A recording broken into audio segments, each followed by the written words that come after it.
Olá, irmãos, a paz do Senhor Jesus. Vamos estudar o Salmo 3. Então acompanhem comigo. Salmo 3, versículo 1.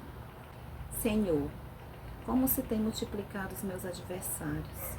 São muitos os que se levantam contra mim. Muitos dizem, da minha alma, não há salvação para ele em Deus. Mas tu, Senhor, és um escudo para mim, a minha glória e o que exalta a minha cabeça. Com a minha voz clamei ao Senhor, ele ouviu-me desde o seu santo monte. Eu me deitei e dormi, acordei porque o Senhor me sustentou. Não terei medo de 10 milhares de pessoas que se puseram contra mim ao meu redor. Levanta-te, Senhor, salva-me, Deus meu, pois feriste a todos os meus inimigos nos queixos, quebraste os dentes aos ímpios. A salvação vem do Senhor, sobre o teu povo seja a tua bênção. Amém. Lindo esse salmo, né? Então vamos lá para o estudo. Este salmo é um salmo de lamento escrito por Davi, quando ele estava enfrentando uma batalha muito grande. Talvez Davi estava enfrentando a pior batalha da sua vida, porque ele não estava enfrentando um inimigo de fora, ele estava enfrentando um inimigo de dentro da sua casa, o seu próprio filho Absalão. Desde que Davi adulterou com Batseba e mandou matar Urias, o marido dela, e casou com ela, a disciplina de Deus trouxe muitos sofrimentos a Davi. Pois, como Deus disse, a espada nunca mais se apartou da casa dele. Deus o perdoou, mas Davi não conseguiu se livrar das consequências do seu pecado. Versículo 1. Senhor, como se tem multiplicado os meus adversários. São muitos os que se levantam contra mim. Davi, um dia ele traiu um amigo e agora ele sente na pele a dor da traição. E muito pior, a traição do seu próprio filho. E pior, o seu povo também deserda.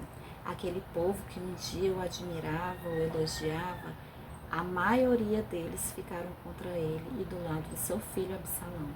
Por isso Davi diz que os inimigos dele muitos se multiplicaram. Versículo 2.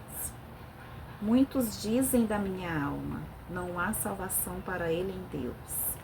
O número de inimigos de Davi foram só aumentando, e as notícias sobre ele foram piorando cada dia mais. As fofocas sobre ele foram aumentando. Além dos seus inimigos crescerem, Davi também enfrenta os comentários e as acusações mentirosas sobre ele. Como é difícil, né, irmãos, ter que enfrentar acusações mentirosas contra a gente. Acredito que todos nós um dia já passamos por isso, é muito difícil.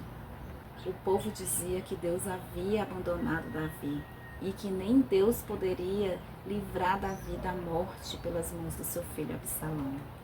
É muito difícil, irmãos, quando a gente está passando por um problema muito difícil e as pessoas ainda ficam te julgando, dizendo que se você está passando por isso é porque Deus te abandonou.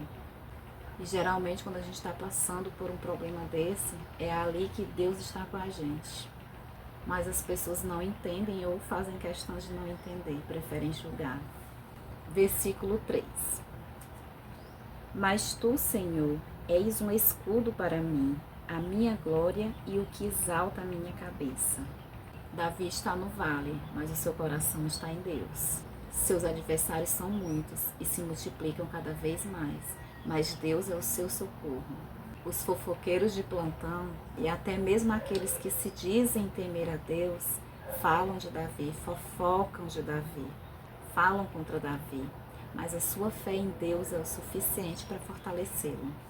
Aqui Davi fala que Deus é o seu escudo. Essa expressão foi dita pela primeira vez quando Deus se revelou a Abrão, quando ele disse, eu sou o teu escudo, em Gênesis 15, 1.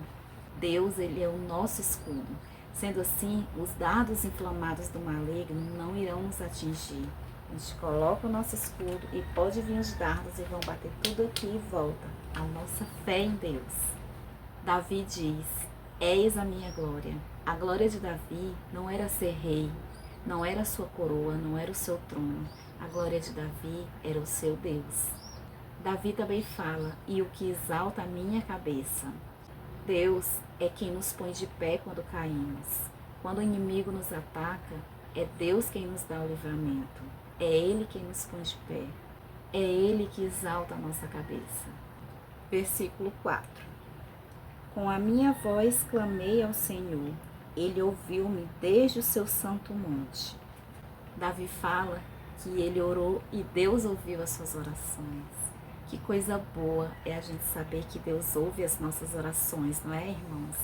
Mesmo que você ore e não obtenha resposta para as suas orações hoje, no momento que você está orando, ou no mesmo dia, ou no dia seguinte, você deve lembrar das orações que um dia você já foi ouvido, as suas orações do passado. Quando você lembra, você aumenta a sua fé. É pela oração que nós enfrentamos exércitos e conquistamos a vitória. A oração é a arma mais poderosa do crente. É através dela que a gente se conecta com o céu, que a gente fica pertinho de Deus. Davi, ele eleva a sua voz ao Senhor e ele responde. Então a gente pode afirmar que uma só pessoa com Deus é a maioria. Uma pausa para uma explicação.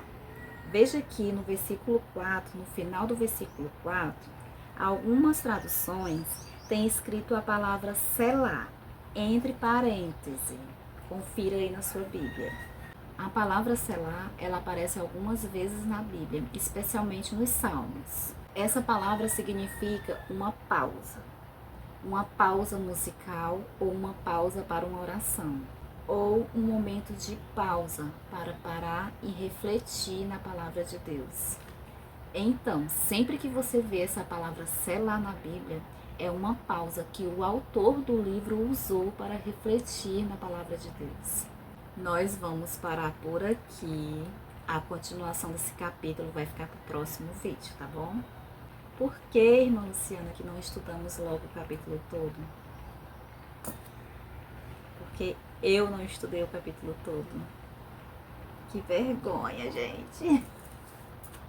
Pois é, mas é verdade. Mas eu prometo que eu vou estudar e volto aqui para continuar o capítulo, tá bom? Se inscrevam no canal, curta. Gente, eu tô sentindo falta dos comentários de vocês. Comenta aí o que estão achando dos estudos. Então dá só um oizinho pra mim. Eu preciso dos comentários de vocês pro YouTube distribuir esse vídeo para muitas pessoas. Amém? Então fiquem todos com a paz do Senhor Jesus e até o próximo vídeo.